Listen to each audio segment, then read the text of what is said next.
there, avid listeners. Thanks again for tuning into Sin's Workshop. Hope you're all having a wonderful day. Alright, so today we're going to be talking about Of Princes and Promises, the second novel in the Rosetta Academy series. Now, you don't have to have read the first book of Kisses and Curses, I think is the title, in order to understand what's going on in this book, because it takes place in the same universe, same school, but entirely different main characters. And I think the author does a really good job of summarizing what happened to them prior to this book and why we should be invested in these characters. Now, that being said, thank you, publisher, for sending me this book. I am really happy that I got to read and review, because it was a good book ultimately, but it's not a book I loved. And the reason being is because I think it kind of just stems from Katerina. So this book is, let me just give you a rundown of the book real quick. The book does follow Katerina and Rahul. They are students at the Rosetta Academy. And Katerina has just gotten out a big public breakup. She's like the queen bee of her school. She's gotten out a big public breakup with her boyfriend, who she discovers was cheating on her before right before winter break. And everything went down at winter formal. So now she's just like, oh boy, I'm still the queen bee. I'm still going to own this shit, right? So I think what was really good about this book, is how the author does summarize what happened to these characters prior to the book. Rahul really likes Katerina. He has this huge crush on her, and Katerina just kind of sees him as a friend. And he's perfectly okay just being her friend because he likes her so much. He has seen a different side of her that no one else really gets to see. But they get back to school.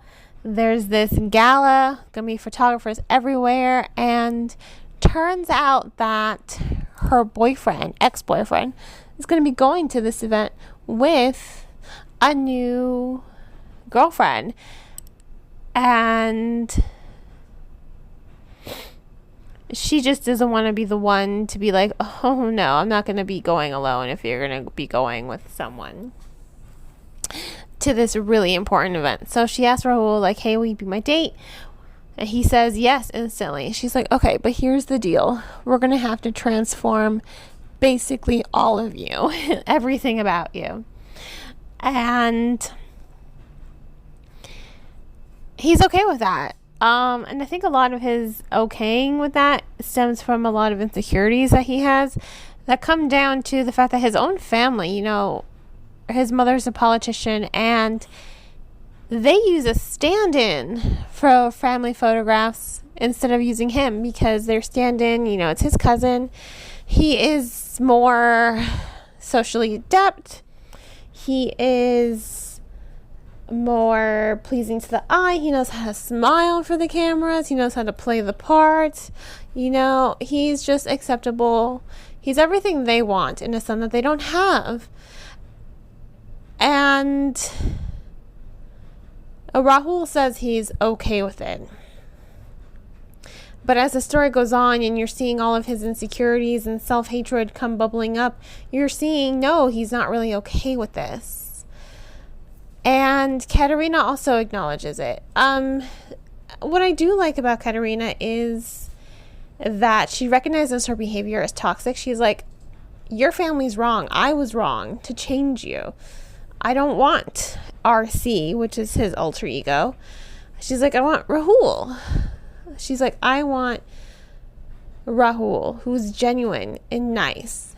And he just doesn't get it. He's like, why would you want Rahul? No one wants Rahul. It's just like, I do.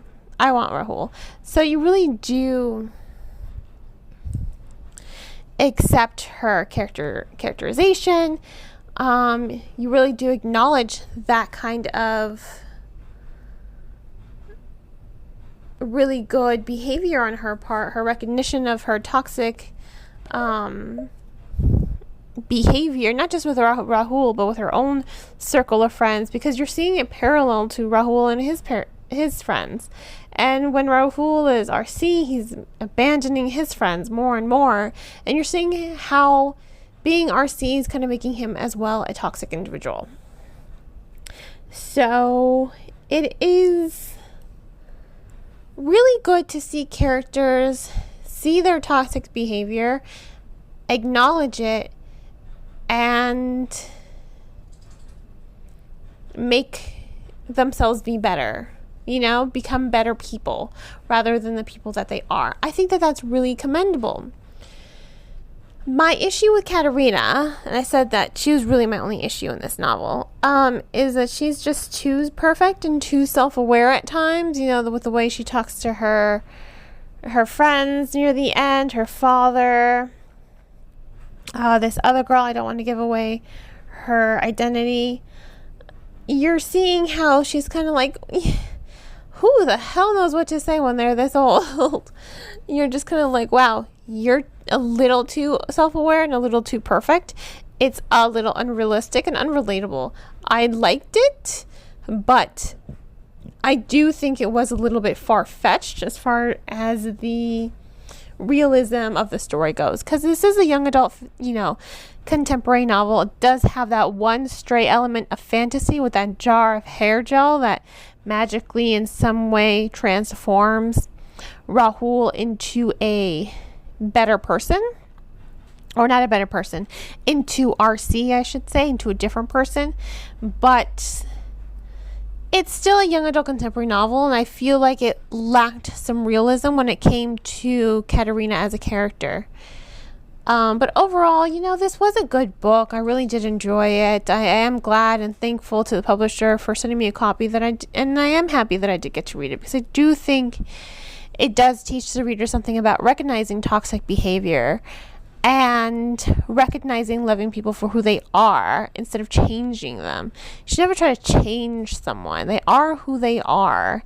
You can either love them or hate them. And if who they are isn't good enough for you, or if who they are is toxic to you, then you step away, And I like that this novel focuses on that a lot, actually. So, I would have to give this novel 3.5 out of 5 stars. It didn't wow me. I liked it, but I didn't love it, unfortunately. And I couldn't just, as I'm reading it, I'm like, oh, come on, Katerina. How do you always know the right thing to say? You know what I mean? It just seemed a little unrealistic, unfortunately, for me. But overall, I did like it. And I do think it is a good read. So, on that note, if you want to go ahead and purchase the book, please remember to support your local booksellers or online book retailers to purchase the book. All I ask is that you don't use Amazon. You can use bookshop.org, indiebound.org, which will also list independently owned bookstores near you. You can also shop on barnesandnoble.com, booksamillion.com, Better World Books, and Book Depository.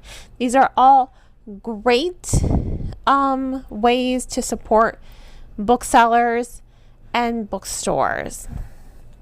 And if money's tight, check out the book from your local library, And if you like the book, please remember to leave a review for the author and spread the word. And on that note, I hope you all will continue to support me here by liking this podcast and sharing it with all your book-loving friends. I hope you all have a great rest of your day, and as always, happy reading.